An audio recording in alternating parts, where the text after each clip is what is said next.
In the luxurious conference room of a major law firm in Chicago, 11 lawyers were arguing fiercely over a contract clause that could cost the company millions of dollars. No one could find a way out, and the tension was unbearable. Then a black cleaning lady quietly walked in and pointed out the mistake they had missed for hours. In just 2 minutes, she solved the problem that left the entire room speechless. What she didn't know was that her action had caught the CEO's attention, and it would change her life forever. Before we go back, let us know where you're watching from, and subscribe because tomorrow I've got something extra special for you. The air in the opulent conference room of Sterling and Brooks, a venerable law firm in the heart of Chicago, was thick with palpable tension. Arthur Sterling, the firm's sharp and serious chief executive officer, pressed his fingers to his forehead. His grey eyes narrowed in deep frustration. 11 highly paid lawyers, graduates of prestigious institutions like Harvard, Yale, and Columbia, were talking over each other, blaming one another, quoting legal precedents, and contradicting themselves under immense pressure. Their collective brilliance, honed in the hallowed halls of academia, seemed to have failed them. The entire crisis revolved around Clause 38B in a crucial contract with the formidable Renshaw Group. If the firm's legal team couldn't unearth a loophole, the company faced not only the loss of millions of dollars, but more crucially, the erosion of the market's trust, a commodity Arthur valued above all else. "This is a legal bomb," one lawyer declared, his voice strained. "The clause is locked. There's no way around it." Arthur sighed, a sound of deep disappointment. "And to think you study at Harvard, Yale, and Columbia just to come here with nothing." Unnoticed, amidst the legal maelstrom, Eleanor Vance, a quiet African-American woman, moved gracefully through the back of the room. She was pushing her cleaning cart, her faded t-shirt depicting a beloved cartoon cat, a stark contrast to the tailored suits around her, signaling she hadn't anticipated being there at Suchan hour. As she knelt to meticulously clean a small, barely visible puddle in the corner, chaos erupted overhead. Eleanor's eyes, pretending not to notice, subtly drifted to the whiteboard where the contentious clause was written out, surrounded by frantic notes. "That doesn't look like a locked clause," she remarked casually, her voice calm amidst the storm. "Looks more like a structure issue." It was written backwards from the logic in Article 127 of the Federal Contract Code. The silence that followed was absolute, hitting the room like a sudden power outage. 11 heads slowly, deliberately turned in unison. Arthur, too, pivoted his gaze, landing on the young woman now adjusting her cleaning bucket. "How do you know that?" he asked, his tone surprisingly dry.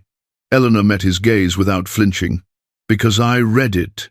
It's in one of the books I have at home." "What kind of book?" Arthur pressed. "Civil and contract law. I have a whole set. A professor who used to live in my neighborhood gave them tome.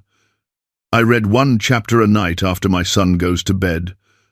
A mocking cough rippled through the lawyers. One, clearly annoyed, interjected, "With all due respect, this is a professional setting." Eleanor simply smiled. "And what I said, was it wrong? Because if it's just about the uniform, I can wear a suit tomorrow. I accidentally bought one thinking it was a sweatshirt." Arthur studied Eleanor, intrigued, as if she were a complex code he couldn't decipher. "Did you study law?" he asked. 3 years. I was 1 year away from graduating, but life got in the way. Working became more urgent than studying, but I never stopped reading. Just didn't get the degree." Arthur rose slowly, walking past his high-priced legal team as if no one else existed but Eleanor. He stopped, a few feet away. "Repeat what you said in detail." Eleanor calmly set down her mop and crossed her arms.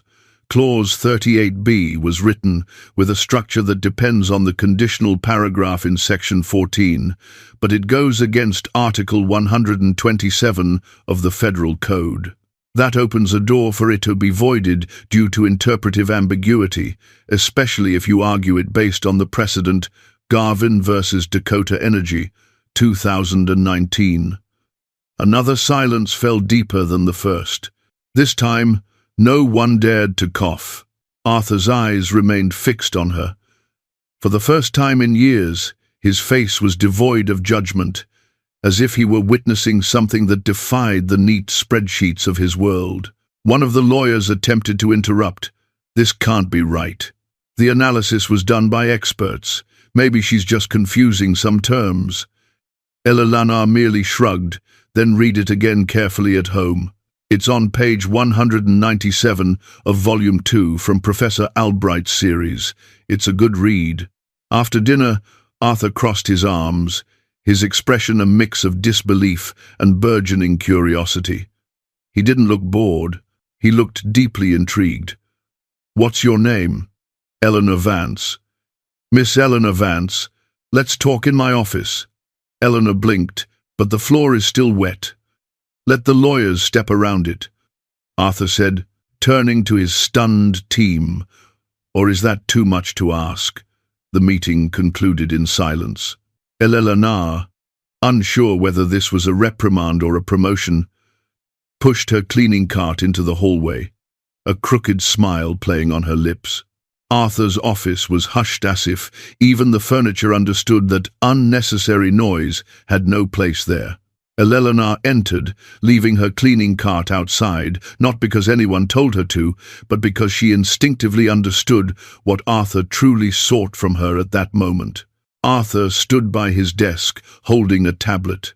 The screen displayed a lengthy clause, riddled with convoluted commas and bureaucratic jargon. He said nothing for a moment, simply gesturing for her to sit.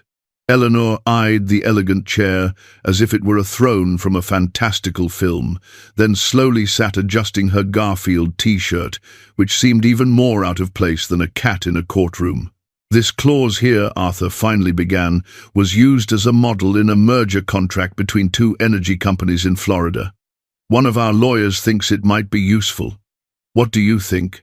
Eleanor quickly read the first few paragraphs on the screen, her eyes naturally gliding over the dense legal text. When she finished, she leaned back and spoke calmly. "It works if the goal is to confuse whoever reads it. This clause is nice, full of technical terms, but it hides the main point behind 5 subjunctives and 2 ambiguities. It's a trap, and not even a good one." Arthur's eyebrow rose. "Explain." "Well, the phrase transfer of contractual responsibility comes before the conditional clause, which directly conflicts with Article 21 of the Civil Code. If a careful judge reads it, they'll see it as intentional omission." "You memorize articles?" Arthur asked. "No, I understand the reasoning behind them. The number is just the address. The content is what matters." Arthur looked at Eleanor as if she were a chess piece he hadn't seen on the board before, suddenly realizing it was the most dangerous one in the game. "And this one?" he asked, sliding the tabletto open a new document, an asset protection clause for unilateral termination. Eleanor read for a few seconds, then shook her head. "That's been thrown out of court at least 3 times. There's a recent case, Rowan versus Palms, trading 2021. The side that included this clause lost because it violated the principle of good faith in contracts. The judge was clear. You can't protect assets by hiding risks in legal fine print." Arthur leaned back against his desk, arms crossed. "And what if I told you 3 of my experienced lawyers approved this wording? I'd say they should read more books and fewer canned contracts." The silence in the office was broken only by the distant sounds of the city. Arthur, for the first time in years, seemed unguarded, not from weakness but from a different kind of surprise. Admiration. "How do you remember so many cases?" he asked, more curious than critical. "I read everything out loud. My 6-year-old Michael can already say jurisprudence, even though he thinks it's a cartoon character's name." Arthur laughed, a quick, restrained, yet genuine laugh. "You're unexpected.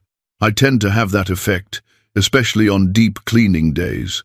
He walked to the desk and picked up a blue folder, placing it in front of her. This is the contract we're trying to protect. If Renshaw manages to invalidate Clause 38B, they'll have an opening to void the entire agreement. That would be disastrous. Eleanor opened the folder and studied the pages. You forgot to use the generic safeguard in the contract's closing section. A cautious lawyer would have added that automatically, but sometimes geniuses forget the obvious. Arthur frowned. Are you saying our lawyers are careless? I'm saying sometimes vanity takes the place of caution, and when that happens, the contract ends up with too much ego and not enough precaution. He looked at her, not with his usual sternness, but as if trying to discern the source of her remarkable insight. You studied law, but didn't finish. 3.5 years. I left because I had to choose between a diploma and milk in the fridge. My ex-partner said he wasn't ready to be a father. But the baby came anyway, and books don't cry at night, you know, so I studied when I could and worked when I had to. Arthur nodded, accepting her words without judgment. You know, you can't act as a lawyer. That's illegal. I know. I'm not going to sign anything or show up anywhere, but I can think, observe, suggest. That's still allowed. He turned his back to her, looking out the window. The city lights outside seemed less bright than the keen mind he had just discovered within his own company. I need you, he said, still gazing out. But no one can know. Eleanor crossed her legs, relaxed like a seasoned strategist, more like a strategic ally. If anyone finds out I'm taking legal advice from a cleaning staff member, this will turn into a soap opera and an institutional crisis. So, she continued, a slight smile forming, I'll be your cleaner of confidential clauses. Then he turned to her. You in? She stood up, picked up her bucket, and replied with a quiet confidence. As long as I don't have to wear high heels, my uniform says it all. Eleanor embraced her new covert role, wearing the same worn-out sneakers as always. The only change was that now, alongside her bucket and rag, she carried a hard-covered notebook, diligently jotting down lawyers' names, complicated legal terms, and brilliant ideas that came to her while scrubbing floors. Arthur had been unequivocal. No one was to know her true function. Officially, she remained the cleaner for the administrative wing, but in reality, she was far more the company's invisible linchpin, the sharp intellect behind critical decisions that even the experienced lawyers couldn't handle independently. It began subtly the following Tuesday, when Arthur discreetly asked her to review an email intended for an outside consulting firm. The content was technical yet vague. Eleanor read it, scratched her chin, and asked, Mind if I tweak it a little? Arthur shrugged. She sat down, typed quickly, and returned the laptop. The new paragraph read, Based on the interpretive safeguard clause in the contract signed by both parties and backed by federal law, Article 64C, we believe the proposed contract revision lacks sufficient basis and therefore is not advisable. Sincerely, P.S. If you disagree, we're happy to discuss it over coffee. Just bring cookies. Arthur raised an eyebrow. Cookies, technical term to lighten the mood. They'll laugh, but they'll also know you're serious. He didn't utter a word, simply clicked send. Before long, Eleanor started receiving quiet requests. A lawyer might leave a sticky note on her cart. Does the cross-compensation clause apply to services? She would leave a folded note by the coffee machine, only if it's clearly stated, and even then, watch out for Article 92. No one knew the source of these sharp, precise replies. But suddenly, the firm's mistakes began to shrink.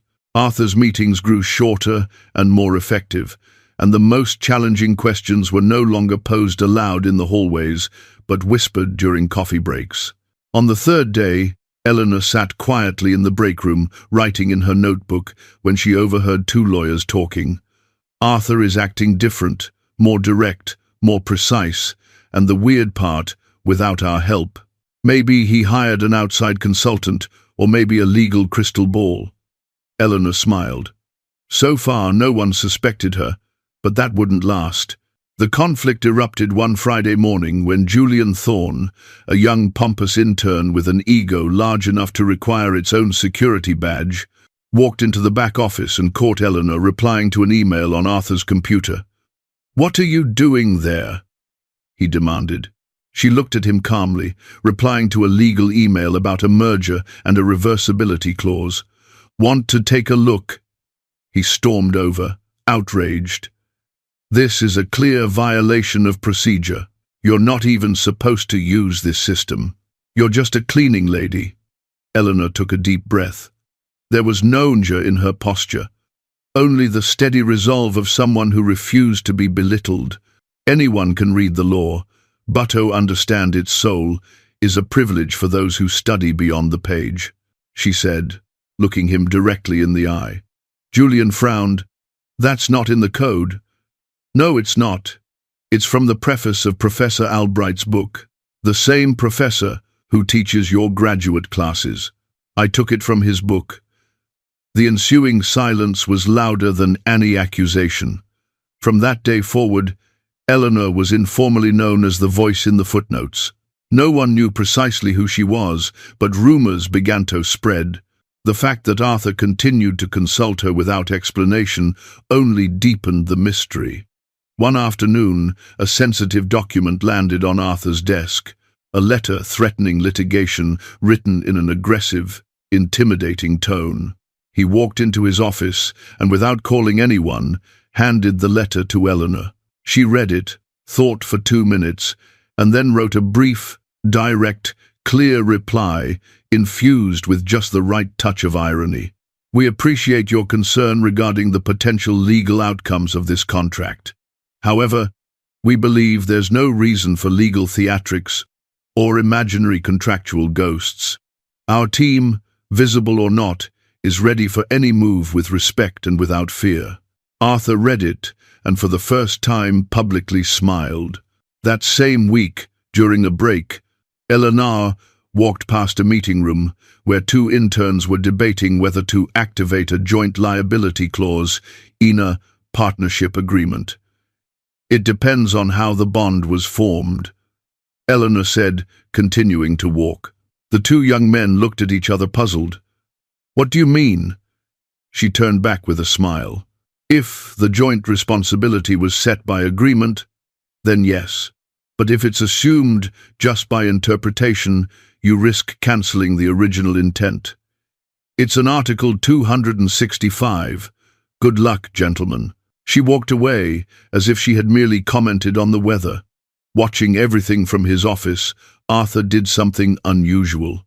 He wrote Eleanor's name in a notebook he rarely used, as if to remind himself that true intelligence sometimes appeared in a faded T-shirt and an old backpack.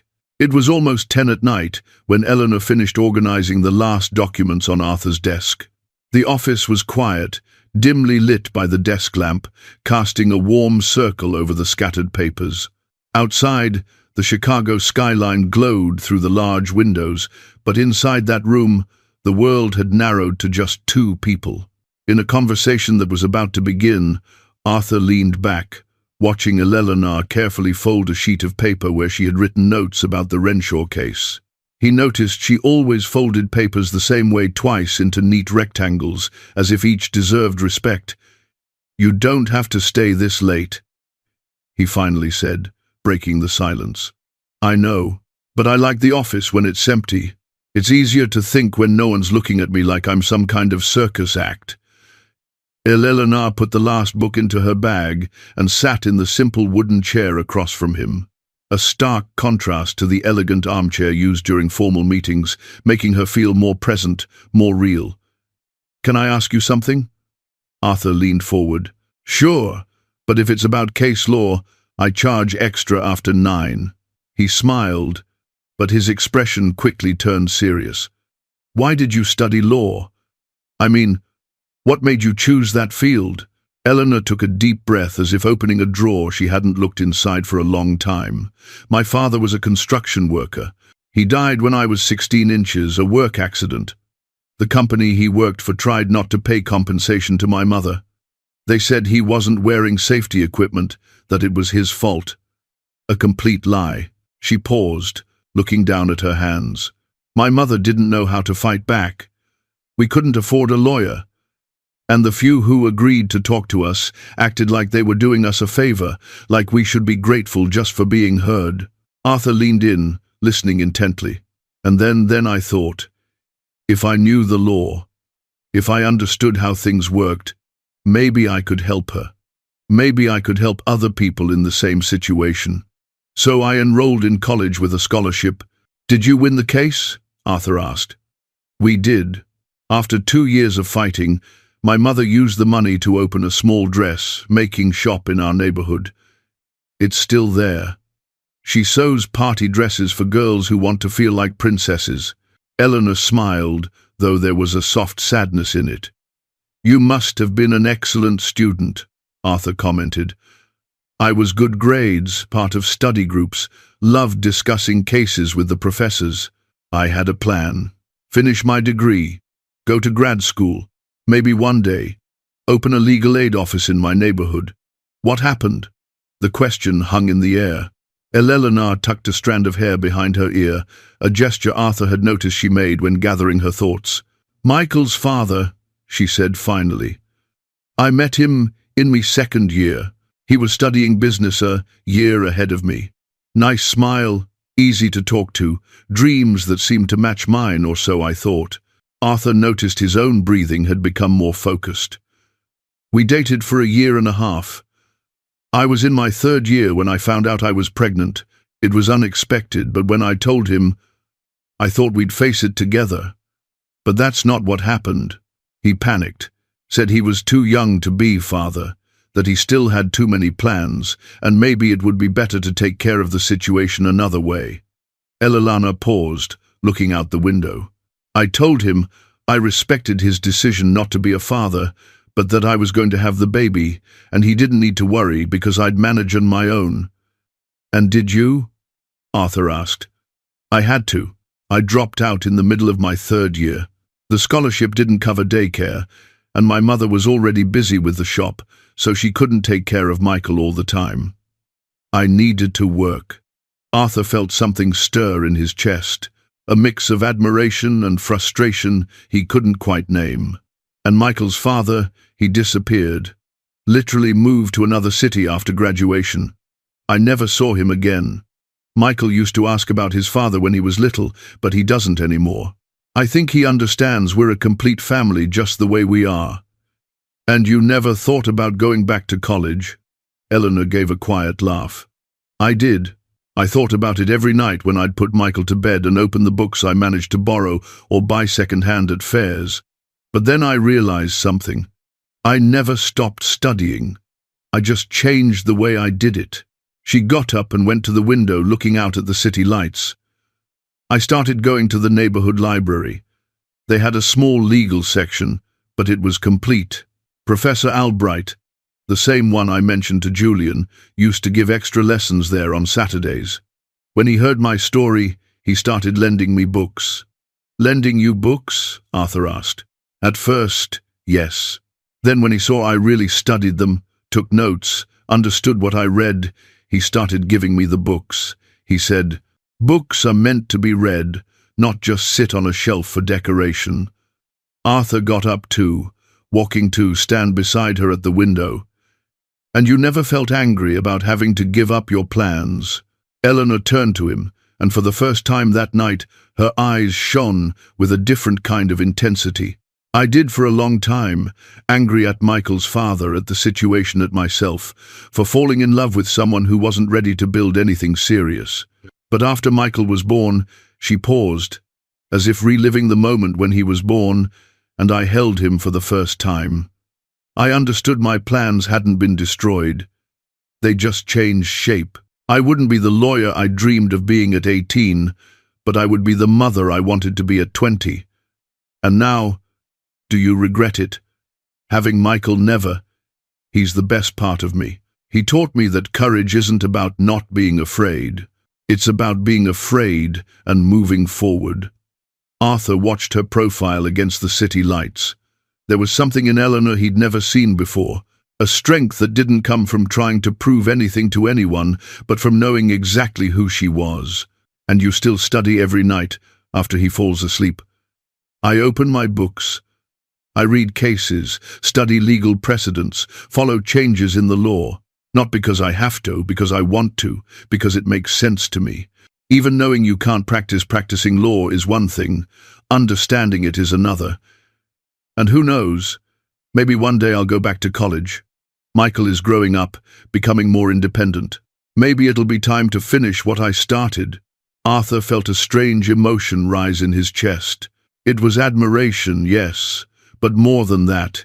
It was as if he stood before someone who had turned every obstacle into a step, every fall, into a push to climb higher.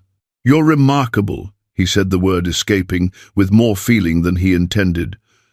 "I'm a single mother who cleans offices and reads legal books in her spare time. Nothing too remarkable about that. You're wrong. You took a situation that could have destroyed you and turned it into strength.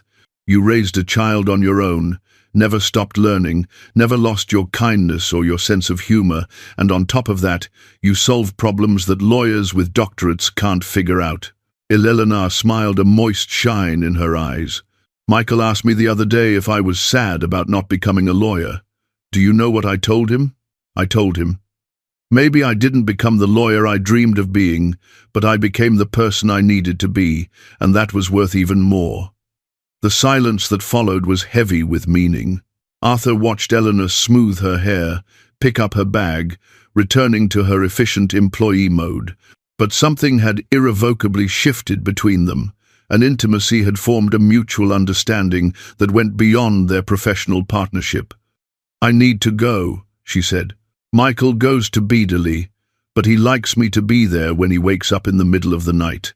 Sometimes he has nightmares. Of course. Thank you for sharing that with me. Thank you for listening." She walked to the door, but turned before leaving. "And Arthur, this conversation stays between us." "All right, not because it's a secret, but because it's personal." "Of course," he replied. Left alone in the office, Arthur gazed at the chair where she had been sitting. For the first time in years, he felt small, not diminished, but humbled, as if he had just met someone who made him question everything he thought he knew about strength, determination, and worth. The next day, Arthur arrived at the office earlier than usual, not for urgent meetings, but to observe. He wanted to better understand the woman who had, in a single conversation, reshaped his view of intelligence and character. He positioned himself strategically in the break room where he could see the main hallway. At 8:15, Eleanor walked in wearing her blue uniform and old backpack. But Arthur now saw her differently. Every move, every smiled coworker conveyed a kindness beyond mere politeness. He watched her stop to help an intern who had dropped a stack of papers. Instead of simply picking them up, she organized them by date, handing them back with a joke about papers having a life of their own in law offices. The young man laughed, visibly relieved. Later, during a meeting with the legal team, Arthur caught himself wondering what Eleanor would say about each point. When a lawyer proposed a weak strategy, he almost murmured Eleanor would say, "That has a loophole in Clause 3, but held back. At lunchtime, he saw her sitting alone in the courtyard, eating a sandwich and reading a book on constitutional law. It wasn't a performance. She wasn't trying to impress anyone. It was genuine interest, a true passion for learning. Arthur realized he was experiencing something he couldn't quite name. It wasn't the kind of physical attraction he'd felt for other women, nor merely professional respect for a competent colleague. It was deeper, more complex admiration mixed with curiosity, respect blended with an urge to know more, to understand how such a brilliant mind had developed in such challenging circumstances. He was fascinated by how she transformed difficulty into insight, obstacles into opportunities for growth. By the end of the day, as the office began to empty, Arthur asked Eleanor to join him for a conversation.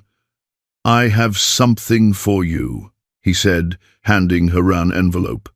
Eleanor opened it to find a significant check enough to cover several months of expenses. "What's this?" she asked.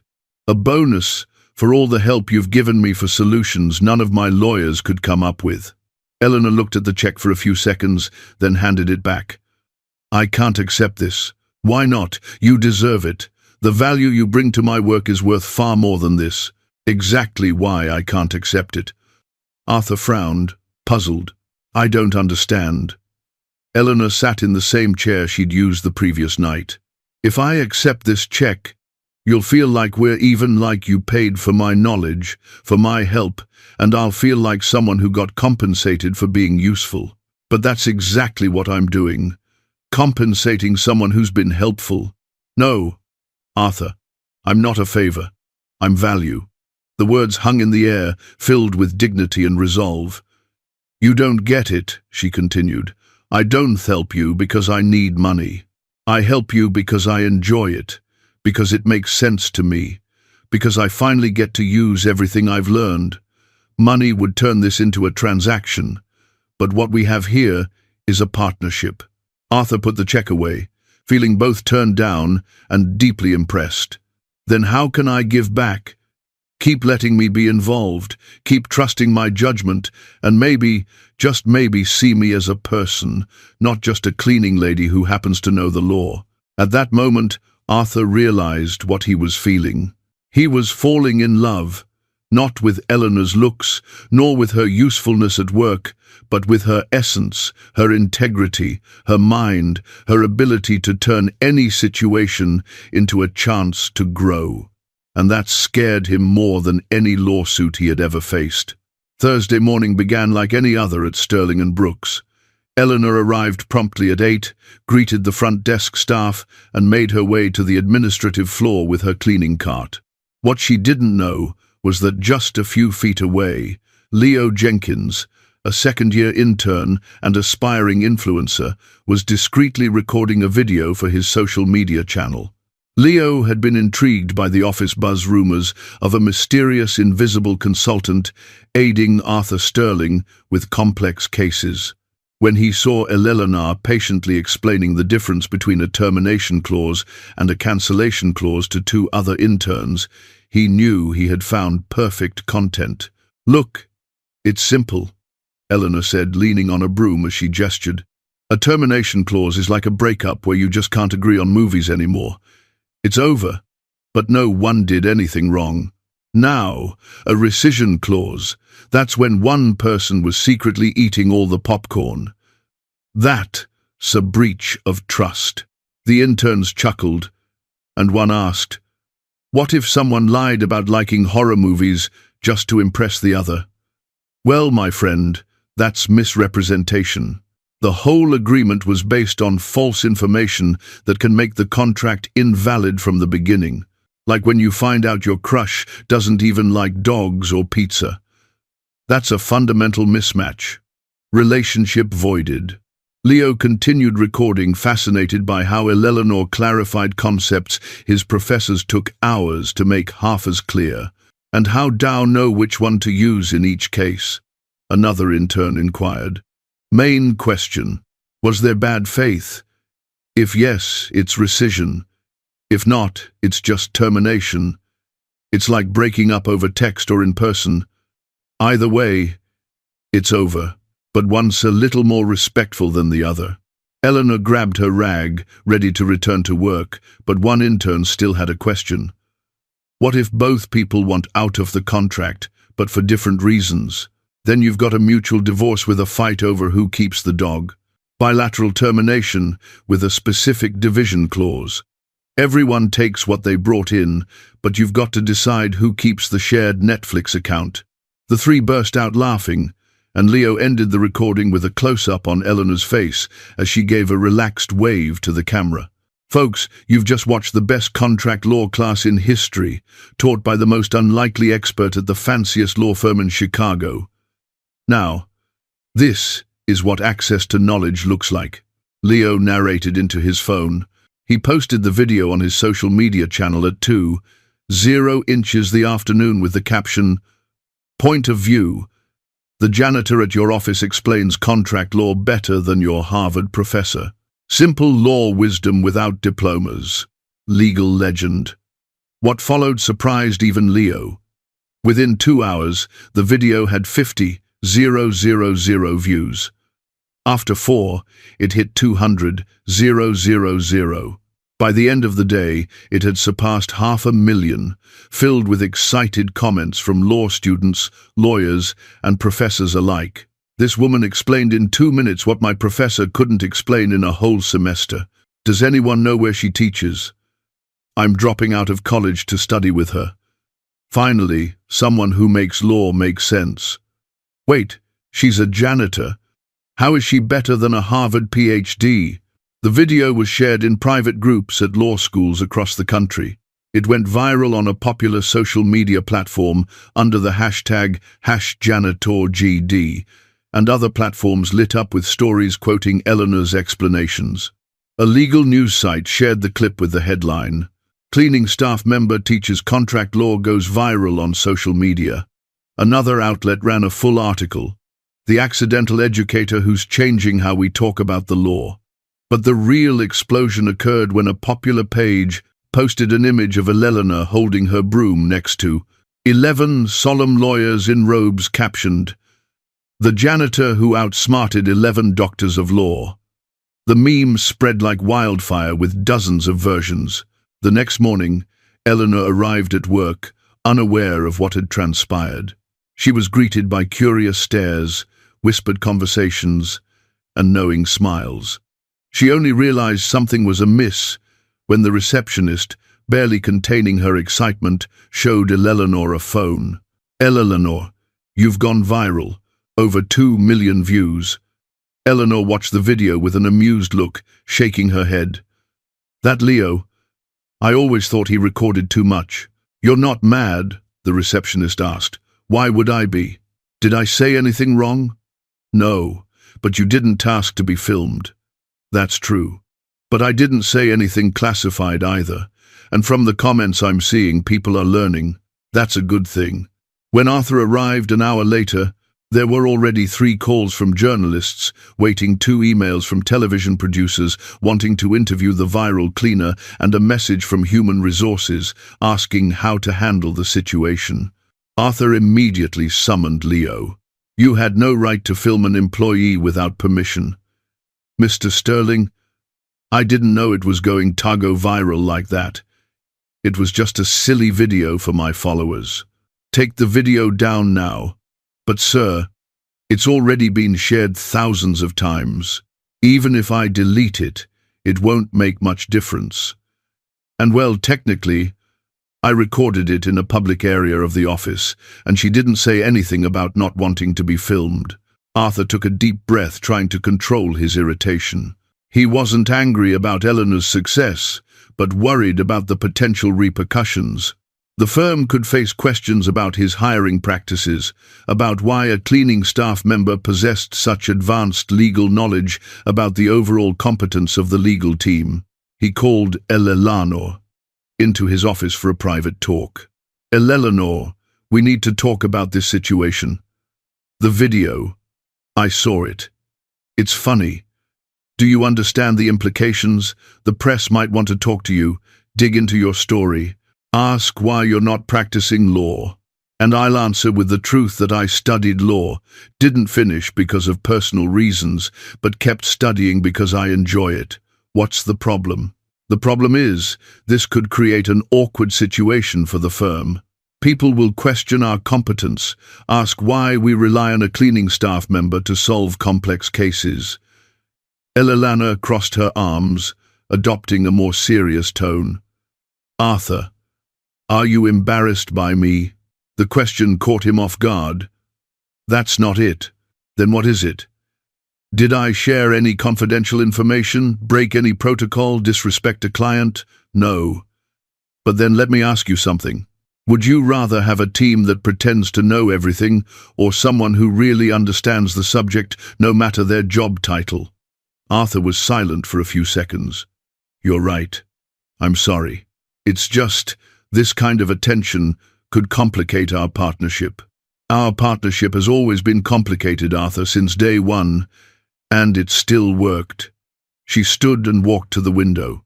You know what I think about that video?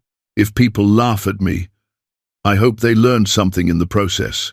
How many law students do you think understood concepts that were stuck in their heads just because I used analogies with relationships and Netflix?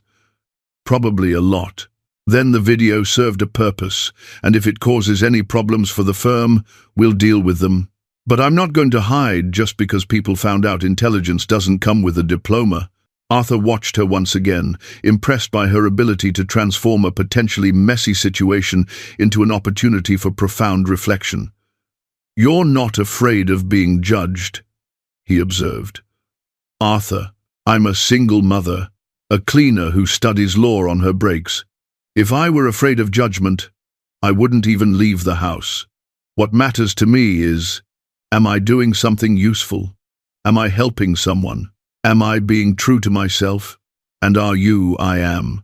So, let the memes come, the interviews, the questions. I'll answer everything as naturally as I explain contract clauses.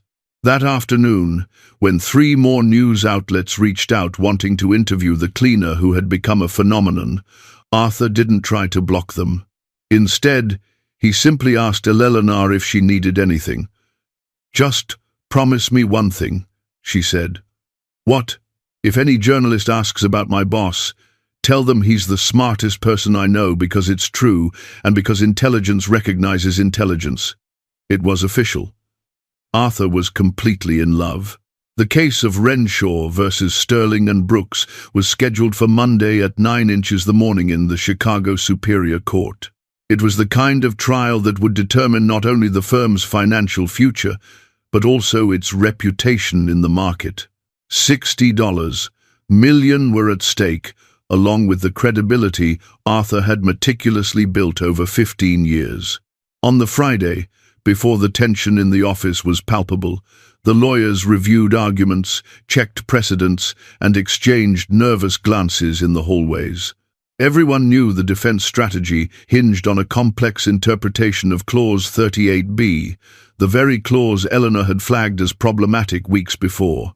Arthur was in his office, surrounded by stacks of documents and 3 senior attorneys who looked more anxious than confident. The argument is solid, said Mr. Davidson, the most experienced on the team. But the prosecution will go after our interpretation of the safeguard clause, added Miss Albright, second in command. And if they cite the Morrison versus Atlantic precedent, Miss Albright asked. Our defense will be weakened. Arthur rubbed his temples. He had studied the case for weeks, but something still bothered him. A piece of the puzzle didn't quite fit. That was when Eleanor knocked on the door. Excuse me, can I come in? Of course. She was carrying a tray with coffee and a folder tucked under her arm. I brought you some coffee and... Well, I heard you talking about Morrison versus Atlantic. Mr. Davidson raised an eyebrow, and you're worried about the wrong precedent. The room fell silent. Eleanor placed the tray on the table and opened her folder. The Morrison versus Atlantic ruling was partially overturned 6 months later by Hamilton versus Shaw Industries. The interpretation you're worried about is no longer valid. Miss Albright quickly flipped through her documents. That's not in our research. That's because it was published in a lesser-known journal, not the major law reviews, but it completely changed the legal precedent. What you should be watching out for is Nelson versus Phoenix Corporation from 2 months ago. Arthur leaned forward. Explain. The Nelson case introduced a new way of interpreting ambiguous clauses in merger contracts. If the prosecution cites that case, then yes, you've got a problem. But you also have a solution. She pulled up a chair and sat between them, spreading papers across the table. In Nelson, the judge used a strictly literal reading of the law, ignoring the historical context. But there's an older case, Fitzgerald versus Morgan Steele from 1987, that perfectly fits our situation. Over the next 2 hours, Eleanor completely restructured the defense strategy. She didn't just point out weaknesses. She built a solid new approach based on precedents the other lawyers hadn't even known existed. You should be the one in court on Monday. Mr. Davidson said, clearly impressed. I can't and I won't. Why not? Because that's not where I belong. I belong here helping you get ready. Arthur is going to shine in that courtroom, and you'll all see why he's one of the best attorneys in Chicago. On Sunday night, Arthur called Eleanor. I'm nervous. Nervous or insecure? She asked. What's the difference? Nervous means you know you're prepared, but your heart's still racing. Insecure means you're not sure you're up to it. Then I'm nervous. Good. That means you care about the outcome. Now tell me, what's the central point of our argument? For 40 minutes, Eleanor had him review key points, tested his responses to possible questions, and reminded him of crucial precedents. By the time they hung up, Arthur felt confident for the first time in weeks. On Monday morning, the courtroom was packed. Journalists, law students, and curious spectators, drawn by the attention surrounding the viral cleaning lady, filled every available seat. Eleanor sat quietly at the back, wearing a simple blouse and jeans. Arthur began strongly. His opening argument was clear, persuasive, and well-structured.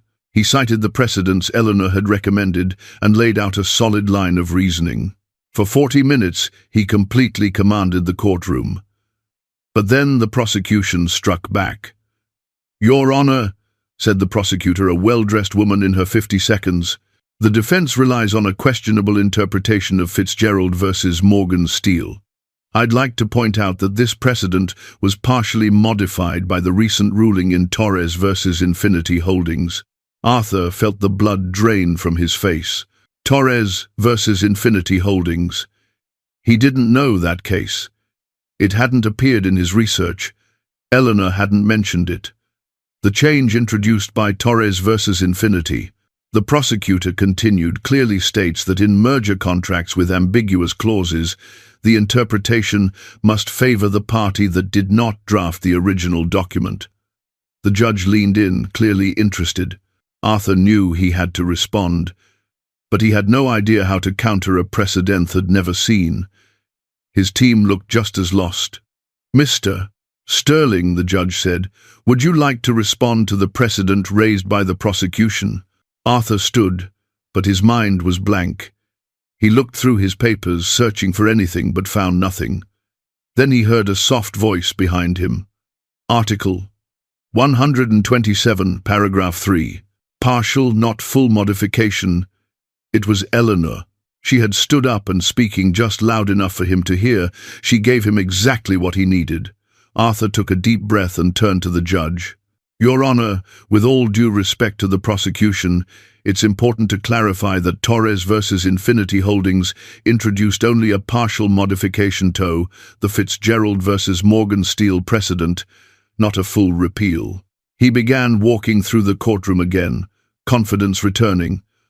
Article 127, paragraph 3, states that partial changes to precedents should only apply to the specific aspects questioned in the new ruling.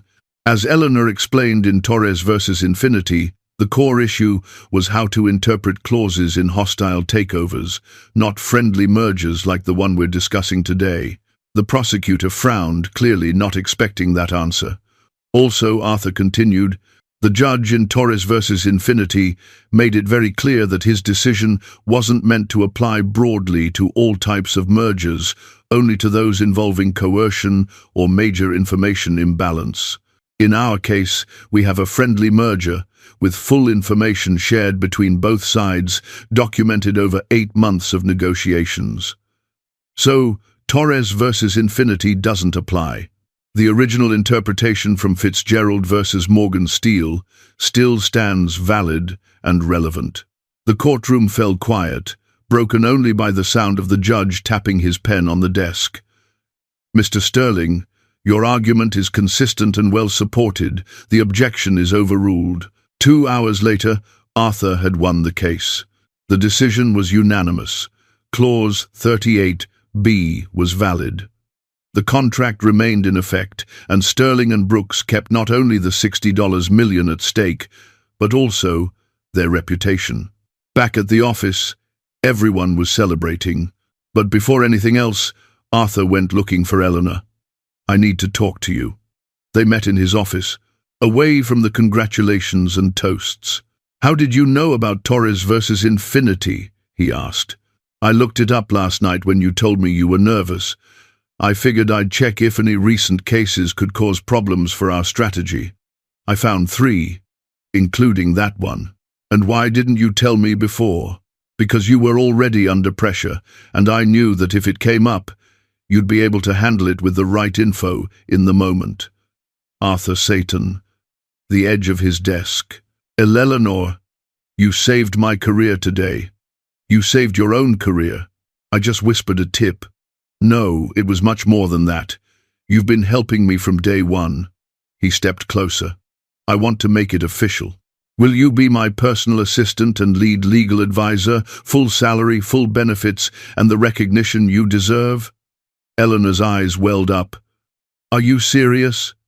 "Completely. This isn't a favor. This isn't charity. It's respect for your professional value." I accept." They hugged. It was a professional hug, but it lasted a few seconds longer than it needed to. That evening, Arthur organized a celebratory dinner at the Rosewood, one of Chicago's most elegant restaurants. The entire legal team was there, along with several important clients. When Eleanor arrived, Arthur almost didn't recognize her. She wore a simple navy blue dress, elegant but understated, and her hair, usually tied back, was loose. She looked beautiful yet completely herself.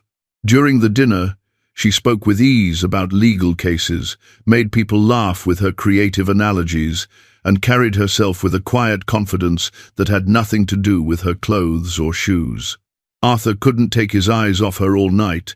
The way she gestured while explaining a point, the way she smiled when someone asked a clever question, the way she treated everyone, from the waiter to the top partners, with the same warmth and respect. At the end of the night, as the group began to leave, Arthur offered to drive Eleanor home. "You don't need to. I can call an Uber. I insist. After everything you've done for me, it's the least I can do." On the way, they talked about the trial, her new role, and a few last details of the case. The conversation flowed easily with quiet moments that felt natural, not awkward. When they arrived at Eleanor's building, Arthur turned off the engine. "Eleanor," he said, turning to her. For a moment they simply looked at each other. Something had been building for weeks, an unspoken connection, a quiet pull. Arthur leaned in and kissed her. It was gentle at first, uncertain, then deeper. Eleanor responded, her hands touching his face, lost in the moment. When they pulled apart, both were breathless. That was a mistake," Arthur said, his voice suddenly tense. "What? It shouldn't have happened. You work for me now. This complicates everything." "That was inappropriate." Eleanor stayed silent, taking in his words. "Arthur, it's best if you forget that ever happened, please." She looked at him for a few seconds, then got out of the car without another word. Arthur watched her go into the building, knowing he had just made the biggest mistake of his life. The next morning, Arthur arrived at the office 2 hours earlier than usual. He hadn't slept well, replaying the kiss, and especially the look on Eleanor's face when he called it a mistake. Her quiet disappointment, 1,000 times worse than anger, had haunted him all night. At 9 inches the morning, when Eleanor arrived for work, she found a bouquet of white roses on her new desk. A real desk, with drawers and everything, on the administrative floor. It was an elegant, expensive arrangement costing more than her previous week's salary. The attached card simply read, "I apologize for my inappropriate behavior yesterday. S." Eleanor looked at the flowers for a few seconds, then calmly walked to Arthur's office. He was on the phone, but ended the call when he saw her enter carrying the bouquet. "Eleanor, they're very pretty," she said, setting the flowers on his desk. "But I'm allergic to roses, allergic to expensive scented apologies." She left a small folded note next to the bouquet and walked out before he could reply. The note read, "Next time you want to apologize, try talking. Flowers die in a week. Honest words last forever." Over the next few days, Arthur attempted more subtle approaches.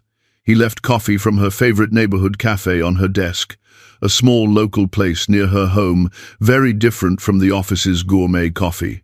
Eleanor thanked him politely, drank it, but made it clear that professional courtesy didn't erase personal discomfort. When he offered to help organize the legal library she had requested for her new office, Eleanor replied, "Thank you, but I'll manage.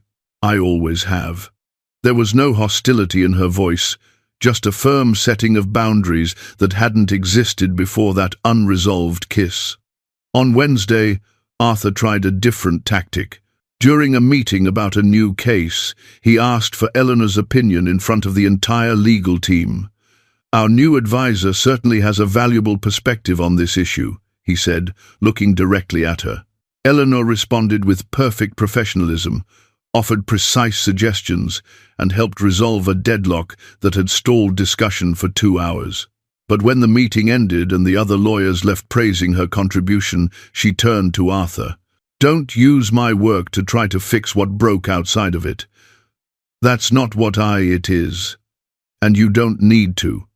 My work speaks for itself. It always has. I don't need you to validate me professionally to make up for what happened personally." On Thursday, Arthur left a book on her desk, New Precedents in Contract Law, a collection released just the week before. It was exactly the kind of reading he knew she'd love. Eleanor flipped through it, clearly interested, but returned it at the end of the day with a sticky note. "Thanks for the loan. I've already ordered my own copy." On Friday, when Arthur tried to start a conversation about a case they were reviewing together, Eleanor gently interrupted. "Arthur, can we set some rules?" "Of course. First, my work stays excellent because I love what I denote, because you need me. Second, our professional partnership is solid and will stay that way. Third, what happened in the parking lot stays in the parking lot. And the fourth rule, stop trying to make up for what you said with small gestures. If you really believe it was a mistake, then it was. That's it. Let's move on." Arthur nodded, but there was something in his eyes that Eleanor chose not to interpret. Over the weekend, Michael was playing in the living room when he saw the same black car outside that had dropped his mother off the night before. "Mom, the flower man is down there again." "The flower man?" Eleanor asked. "The one who sent the white flowers you gave back. The same one who brought you home after the fancy dinner." Eleanor went to the window. Arthur was standing next to his car, looking at the building, but not daring to come up. "Michael, come here." The boy came over curious. "This man, is he your friend or your boyfriend?" Eleanor smiled, brushing her son's hair back. "Why do you want to know?" "Because if he's your friend, you should invite him up. Grandma Maria always says friends are welcome. But if he's your boyfriend, if he's my boyfriend, what? Then you have to decide if you really like him or if he's just confused, because a confused boyfriend makes you sad, and I don't like it when you're sad." Eleanor hugged her son, amazed by the wisdom of a 6-year-old. "And what do you think?" "Hayes." Michael thought for a few seconds, watching Arthur through the window. "I think he's a friend who wanted to be a boyfriend but got scared. Like Peter in me class, he likes Sophia, but pretends she doesn't because the other boys would laugh at him. You're very smart. You know that. Grandma Maria always says that. She also says grown-ups can be sillier than kids sometimes." Eleanor laughed, still watching Arthur on the street. "You know what? Your grandma's right." Arthur stayed on the sidewalk for another 10 minutes, then got in his car and drove off. Eleanor stood at the window, contemplating her son's words and the complex feelings she couldn't quite name. Michael, who had returned to his toys, called from the living room. "Mom, if he comes back tomorrow, can I talk to him?" Grown-ups who are confused sometimes need help from kids. Eleanor shook her head, smiling. Her son was right. Adults often made simple things far too complicated. The next Monday, Arthur showed up at Eleanor's desk with an unexpected proposal. "Want to have lunch outside? I need to talk to you about a case, but away from the office." Eleanor looked at him, sensing a shift in his demeanor.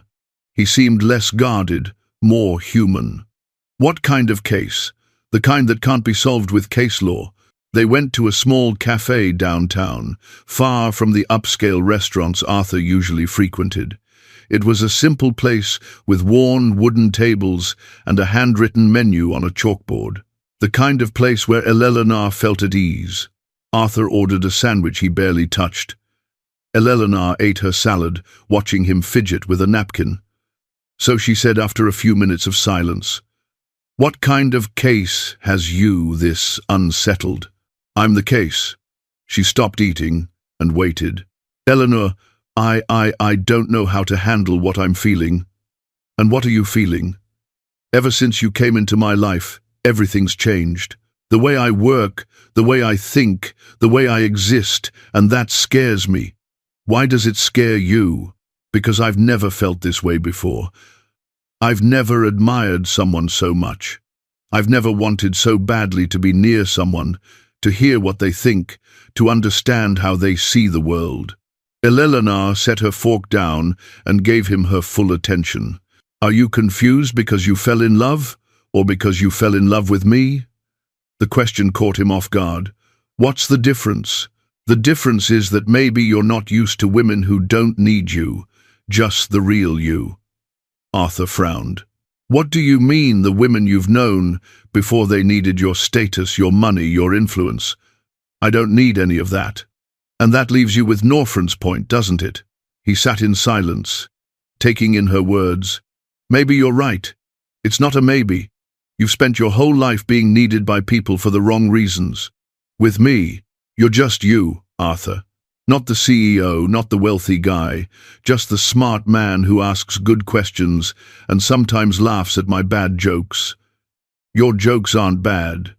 "Yes, they are, but you laugh anyway." They both smiled, and the tension softened. "So that's it," Arthur said. "I'm confused because you make me feel both unnecessary and essential at the same time." "Exactly. You don't have to be anything but yourself, and that terrifies you." "It does, because it means if you, like me, it's for me, and if you don't, it's also for me." Arthur nodded, recognizing the clear, sharp truth in her words. "And about the kiss," he said, finally addressing the unspoken issue between them. "I really believe it was inappropriate. You work for me now, and I don't want you to feel pressured or uncomfortable." Eleanor tilted her head, studying him. "Then maybe you should think a little more before going around kissing people. Or did you kiss me out of admiration?" "No, I kissed you because in that moment I couldn't imagine anything more right in the world. And after that, fear took over. Fear of making things complicated, of losing you as a colleague, of, I don't know, not being enough." Eleanor leaned back, a soft smile on her lips. "Arthur, you're many things, smart, dedicated, sometimes as stubborn as a mule, but not enough, never." "Then why do I feel like I am?" "Because you're learning how to be with someone who doesn't want anything from you except your company. That is scary." They finished lunch discussing work, but something had shifted between them. There was a new sense of understanding, a kind of honesty that hadn't been there before. When they returned to the office, Arthur walked with her to her desk. "Eleanor, can I ask you something?" "Sure. Do you feel anything for me?" She looked at him for a few seconds. "I'm sorry, but I'm confused too. And unlike you, I don't have the luxury of kissing someone and calling it a mistake afterward. When you figure out what you really want, let me know. Until then, we're colleagues, good colleagues." That night at home, Eleanor was quieter than usual. Michael was asleep, and she was helping her mother, Maria, fold laundry in the living room. "You seem different," Maria observed, watching her daughter. "Different? How sad. Not the kind of sad that makes you cry?" but the kind that comes from thinking too much. Eleanor smiled. Her mother always had a way of reading her moods with surgical precision. "I'm okay, Mom. Just working through some changes." "What kind of changes work?" "Personal stuff. A little of everything." Maria stopped folding clothes and sat next to her daughter. "Talk to me. Work is going great, better than I expected. I got the position I always wanted. I'm doing what I love and I'm getting paid well. But my boss is complicated." "Complicated?" How Eleanor sighed. "He's smart, respectful. He values me professionally and I feel something for him and him. Does he feel something for you?" "I think so. But he keeps going back and forth. He calls his own feelings a mistake." Maria nodded as if everything suddenly made sense. "Oh, I see. He's one of those men who don't know how to handle a strong woman." "That's not it, Mom. He admires my strength. The problem is, I think it makes him insecure." "And you? How do you feel confused?" "Because I care about him. But I don't know if he really wants me or if he just admires me, and I'm not sure I want to get involved with someone who doesn't even understand his own feelings." Maria hugged her daughter. "Sweetheart, sometimes men take longer to figure out their hearts. Not because they're dumb, but because they're raised to believe that feelings are weakness. So, what should I do?" "You keep being yourself. If he's smart, he'll realize he found something rare. And if not, that's his loss. You've already proven you don't need anyone to be happy." Eleanor smiled, feeling just a little lighter. "Thanks, Mom. You're welcome. And Eleanor, even if you're feeling unsure, you're glowing. That means something." That night, Eleanor fell asleep, thinking about her mother's words and that conversation with Arthur. Maybe Maria was right. Sometimes you just had to be who you are and let the rest unfold on its own. In the days following that lunch conversation, Arthur did exactly what Eleanor expected. He pulled away. He reverted to being the distant, composed CEO, speaking to her with the cold professionalism he'd mastered over the years. In meetings, he referred to her as Miss Vance. In the hallways, he nodded politely, but didn't stop to talk. It was as if the honesty of that lunch had frightened him so profoundly that he retreated behind the business armor he'd worn for 15 years. Eleanor noticed immediately and responded in the only way she knew how, with dignity. If he desired distance, she gave him distance.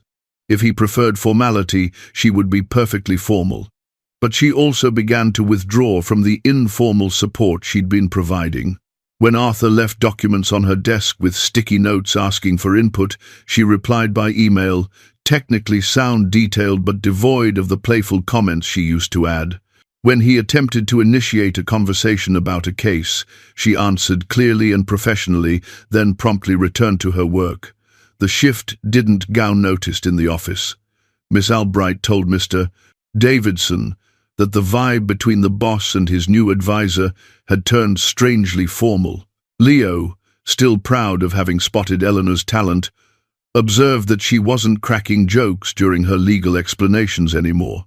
On Thursday, Arthur was reviewing a contract when he realized he needed Eleanor's opinion on a specific clause. Instead of walking over to her desk as he once had, he sent a formal email requesting written feedback. Her reply came 15 minutes later, 3 technically perfect paragraphs, completely impersonal. It was exactly what he had asked for, but it lacked the spark he had come to value in her work. That night, alone at home, Arthur found himself searching for Eleanor on social media. Not something he normally did, but his curiosity had prevailed. Her profile was simple, with just a few photos, but each told a story. There was a video of Michael from a few months earlier, trying to pronounce jurisprudence, while Elena laughed in the background. Another showed her explaining a health insurance contracto, an elderly neighbor using cake recipe metaphors. One photo depicted her sitting in the local library, surrounded by old law books, with Michael asleep in her lap. It was a world entirely different from his own, a place where knowledge was shared freely, where intelligence was used to help, not to compete. a place where she wasn't just respected, but loved. On Saturday, driven by something he couldn't quite name, Arthur drove to Eleanor's neighborhood. He had no specific plan, just an inexplicable need to better understand her world. He stopped in front of a small non-profit called Hope Community Center. Through the window, he saw Eleanor sitting at a round table surrounded by several people. She was gesturing animatedly, explaining something while the others took notes. Arthur watched for a few minutes. There was something about Eleanor's posture there that he had never seen at the office. A natural ease, a genuine joy. She wasn't performing professionalism, she was simply being herself. He took a deep breath and went inside. The group stopped talking when they saw him. Eleanor looked up, clearly surprised. "Arthur, what are you doing here? I was driving by and saw you here." It was a blatant lie, and they both knew it. "This is Arthur Sterling," Eleanor told the group. "My boss, the famous boss from the legal viral video, an older woman, Mrs." Rosa exclaimed, smiling. "Eleanor was explaining rental contracts to us." Arthur greeted everyone politely, but his eyes kept returning to Eleanor. Can I talk to you for a minute?" They stepped to a corner of the room. "Seriously, what are you doing here?" Eleanor asked, but without hostility. "I wanted to understand how you do this. How you are you? All the time." Eleanor studied him for a few seconds. "Arthur, you drove 40 minutes to get here just to ask me that." Maybe. Why, he looked at the group who had resumed their discussion, then back at her. "Because this week I went back to being who I've always been, and I realized you don't like that person anymore. And what do you expect me to do about that? Will you let me learn from you?" The question came out, sounding more vulnerable than he intended, was silent for a moment, then smiled for the first time in a week. "That depends. Are you willing to listen to Mrs. Rosa explain why her apartment lease is unfair, even if it takes 2 hours?" "I am. And to help Mr. Carlos understand why the auto shop can't charge him for work, he didn't approve I am. And to do it without feeling superior to anyone here." Arthur looked around, seeing for the first time not people needing help, but people with knowledge and experience in things he had never imagined. "I'm willing to try." Eleanor nodded. "Then have a seat. Mrs. Rosa was just telling us how she figured out on her own that she was entitled to compensation. No lawyer wanted to calculate for her." Arthur sat down, and for the first time in years, he stayed quiet to learn instead of teach.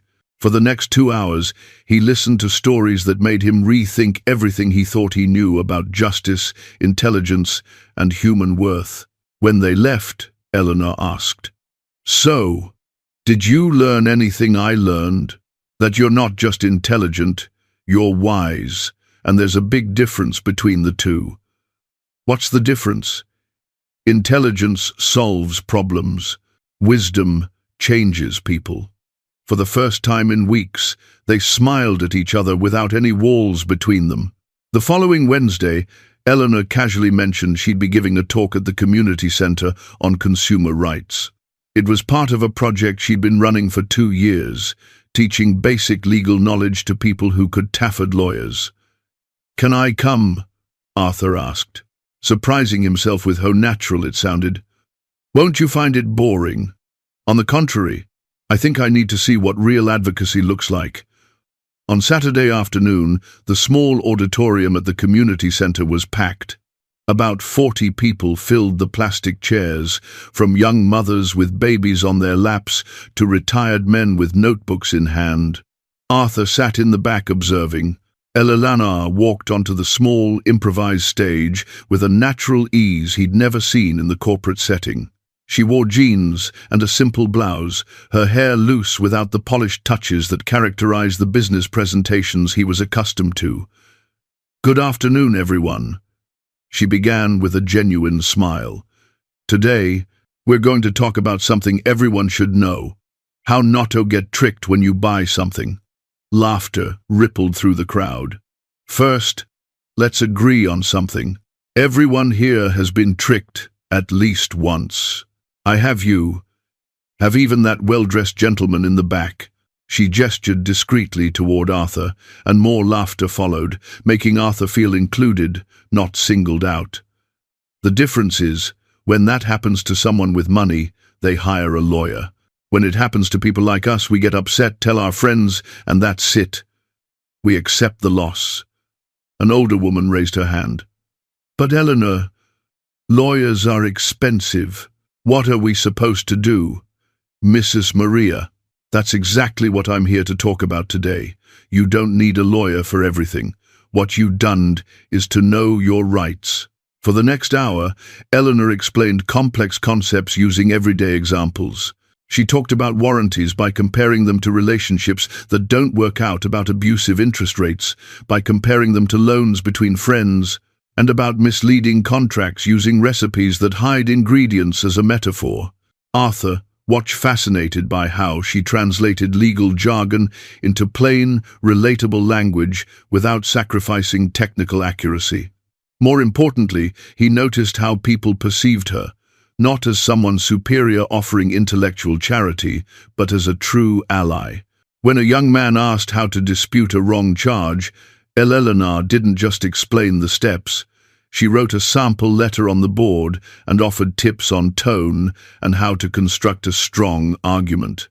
"Education is the one kind of power no one can take away from you," she said as she concluded the session. "And knowing your rights is part of that education. Don't let anyone tell you this is too complicated for you to understand. If I could learn while cleaning offices and reading borrowed books, you can too." The audience broke into applause.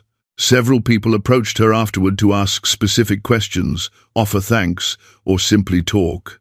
Arthur watched as Eleanor gave each person the same attention and respect, regardless of the size of their question. An elderly woman, Mrs. Conciso, held Eleanor's hands and said, "Sweetheart, you're an angel in our lives. Without you, I never would have solved that problem at the phone company. Mrs. Conciso, you solved it. I just showed you the way." When the crowd finally thinned out, Arthur stepped closer. "That was incredible. It was just a basic talk." "No, it was so much more than that." They walked to the parking lot in silence, Arthur deep in thought.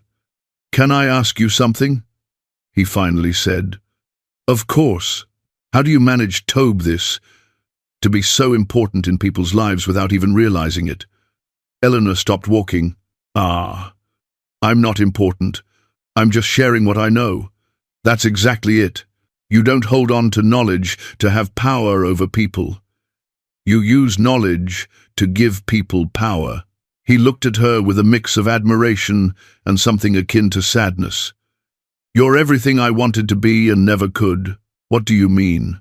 "I spent my whole life collecting knowledge to stand out, to be better than others. You use yours to lift people up. It's the complete opposite of everything I've built." Eleanor gently touched his arm.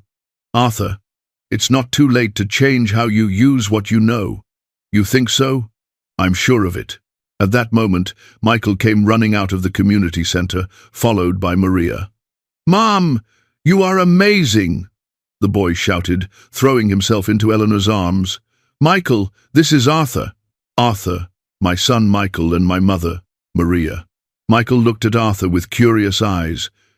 "You're the guy with the black car, the one who's always confused." "Michael," Eleanor scolded, embarrassed. Arthur laughed. "Yeah, that's me, the confused one." Maria held out her hand with a warm smile. "Nice to meet you, Arthur. Eleanor talks a lot about you. I hope it's good things." "It is. She says you're very smart, but that you still need to learn how to trust your feelings more." Eleanor blushed.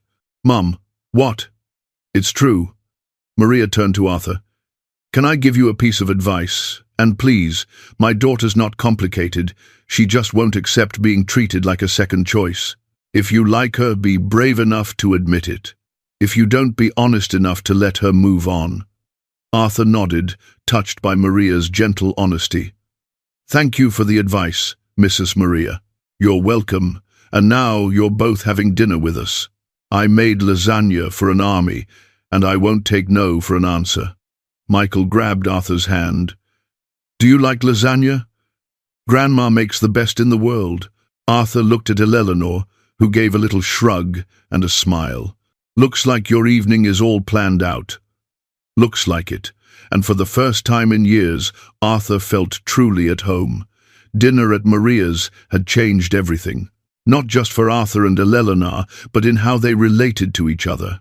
In the weeks that followed, they went back to working together as naturally as before. But something had shifted. There was a new sense of honesty between them. Every conversation felt deeper. Every silence carried more meaning. Arthur began regularly volunteering at the community center, not as a guest, but as a dedicated participant. He discovered that teaching business contracts to small neighborhood entrepreneurs was more fulfilling than closing any multi-million-dollar deal. And Eleanor watched that transformation with a mix of pride and something she could finally admit to her self-love. The annual Sterling and Brooks event was scheduled for Friday.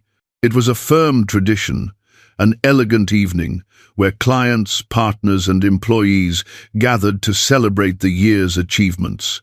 Arthur always delivered the main speech, a technical summary of the firm's wins and milestones. But this time would be different. That morning, he sought out Eleanor. I need you to be there tonight. I always help organize the events. Of course I'll be there. No, I need you there as Eleanor, not as an employee. She looked at him puzzled. What are you planning? Something I should have done a long time ago. That evening, the main hall of Sterling and Brooks had been transformed. Golden lights, elegant arrangements, soft music. About 200 people mingled, sipping cocktails and chatting. Eleanor arrived in a simple but elegant black dress she had bought just for the occasion. She carried a small clutch and a nervous smile. Michael was at home with Maria. Having made his mother promise she'd tell him all about the party the next day. You look beautiful, Arthur said when he saw her. And for the first time, she didn't take it as a professional courtesy. You look very sharp, too. He wore a perfect black tuxedo, but there was something different about his posture. Less rigid, more human. During the cocktail hour, Eleanor chatted easily with clients and co-workers. Several recognized her as the viral cleaning lady, and she responded to their jokes with humor and grace. Arthur watched from a distance, noticing how she transformed every interaction into something real. Miss Albright, the firm's second-in-command, approached Eleanor. Can I confess something? When I heard Arthur had promoted you, I was skeptical. I thought it was just a public relations move after the video went viral. And now I understand why he says you're the smartest person in the office and why he's been acting so different. Different, how Eleanor asked. More human, happier, more himself. When it was time for the speech, Arthur stepped onto the small stage at the front of the room. He tapped his glass gently to gain everyone's attention. Good evening, everyone. Thank you for joining us once again. The room quieted, expecting the usual discourse about numbers and accomplishments. Every year, I come up here to talk about our wins, about the cases we've won, the clients we've gained, the goals we've surpassed. And every year you politely listen as I go through statistics and thank everyone for the team effort. A few soft chuckles rippled through the room. This year is different because this year I learned something that completely changed how I see success. Arthur found Eleanor in the crowd. She stood near the sidewall holding a wine glass she'd barely touched. I learned that intelligence isn't about degrees, leadership isn't about hierarchy, and value isn't about price. Curious murmurs began to stir. You all know this has been the best year in our firm's history. 68 cases won 200 million, in contracts closed expansion into 3 new states. Impressive numbers. He paused, his eyes still locked on Eleanor. But none of that happened because I'm some kind of business genius. It happened because I met someone who taught me to see beyond the numbers. Someone who showed me that real law doesn't always happen in boardrooms with city views, but in community centers where everyday people learn about their rights. The room was now completely silent, everyone listening closely. This person taught me that knowledge is only power when it's shared, that intelligence only matters when it lifts others up, and that the greatest success isn't winning a $60 million case. It's helping a 70-year-old woman understand why she doesn't have to pay for a service she never signed up for. Arthur stepped off the stage and began walking toward Eleanor. People stepped aside, creating a clear path. Eleanor Vance taught me that intelligence doesn't wear a suit, that wisdom doesn't have a permanent address, and that love can't be bought, bargained, or controlled. Love is recognized, respected, and built. Every single day, he stopped in front of her. Eleanor's eyes were filled with tears. She clearly hadn't anticipated such a public declaration. That's why in front of all of you, I want to make 2 proposals. Arthur turned slightly to include the audience, but his eyes remained fixed on Eleanor. First proposal. Eleanor, will you be my official partner? Not just an advisor, but a full partner at Sterling and Brooks with a share of the profits, voting rights on major decisions, and responsibility for the social projects we want to start. The room fell completely silent.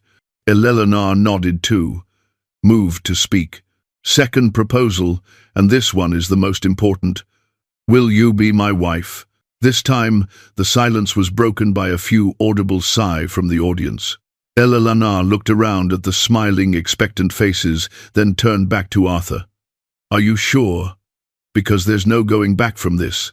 I'm more sure about this than any contract I've ever signed. She smiled, tears finally falling.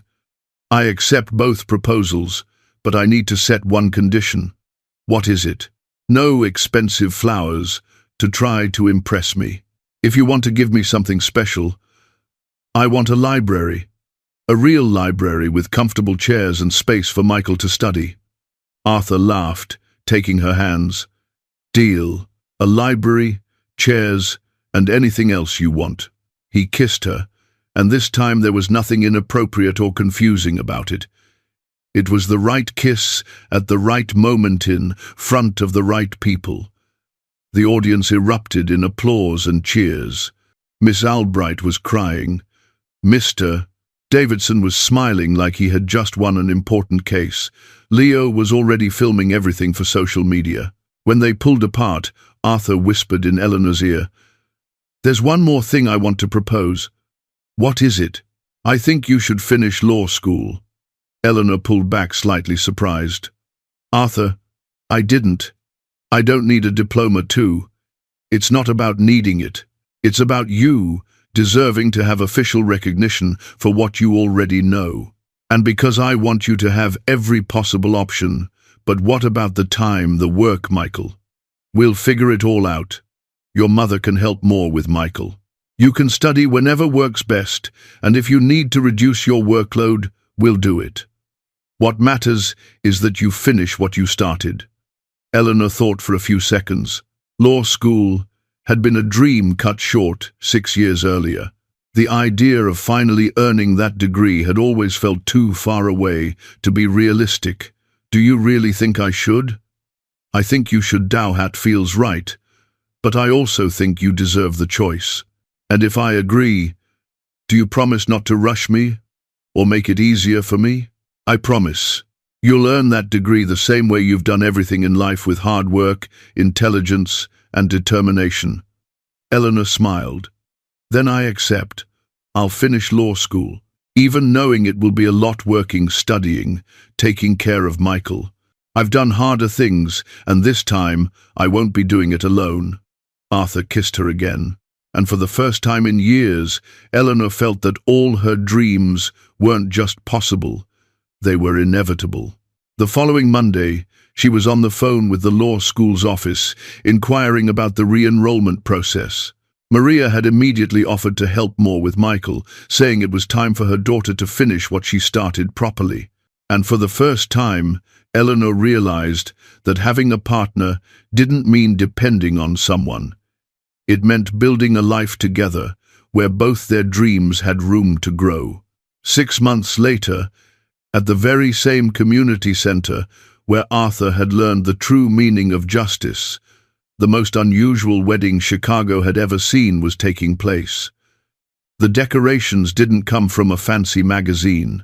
They were crafted by Maria's loving hands, who had organized a group of neighbors to transform the small auditorium into something magical. Flowers from Mrs. Ross's garden, fabrics borrowed from the local seamstress, lights rigged up by neighborhood electricians. Every detail was imbued with history and care. The plastic chairs were adorned with colorful fabric ties.